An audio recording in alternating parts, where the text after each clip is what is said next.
Mas mabigat pa umano sa mga flood control projects ang mga isyong kinakaharap ng iba pang kontrata ng Department of Public Works and Highways. Ayon kay Senadora Amy Marcos, may malaking personalidad at politikong nakikialam sa bilyong-bilyong budget ng gobyerno. Narito ang balita ni Troy Gomez. Sa isang pahayag ibinulgar ni Senadora Amy Marcos na hindi lang flood control projects umano ang bulok sa DPWH, kundi may mas malalaking anomalya pa sa supply contracts. Bulok talaga yung sistema ni Bonjing. Bulok talaga yung sistema ng ginagawa. Hindi lamang yung flood control, mas malala pa nga yung iba eh. Yung supply contracts para dyan sa road, yung mga road barrier, yung mga cat's eyes, yung dating mga netting, yung mga solar, street light. Mas malala pa nga yung mga contracts dyan. Git ng Senadora, kahit paano ay may nakikitang output sa flood control projects, pero mas malala ang mga kontrata na anyay kalokohan at kontrolado ng mga politiko.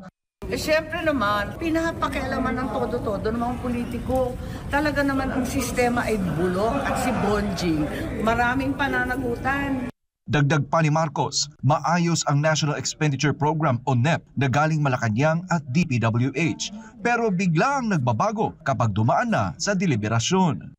Pag yung GAA na yan, naging GAB na, masisindak na lang kami dito sa Senado. Yung mga flagship project ng Presidente, tanggal na, ilalagay sa unprogrammed na alachamba. Samantalang, yung mga kalokohan na per district, ayan, libo-libo, bilyon-bilyon, maabot ng trilyon-trilyon. Doon kami nagugulat eh. At bagamat walang pinangalanan, tila malinaw ang tinutumbok ng Senadora. Wala namang sinasabi, ikaw nagsabi nun.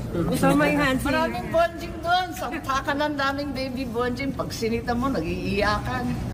Para kay Senator Amy Marcos, hindi matatapos ang bulok na sistema hanggat hawak ng politika ang proseso ng budget. At ang mas nakababahalaan niya, mas marami pang kalokohan bukod sa flood control projects.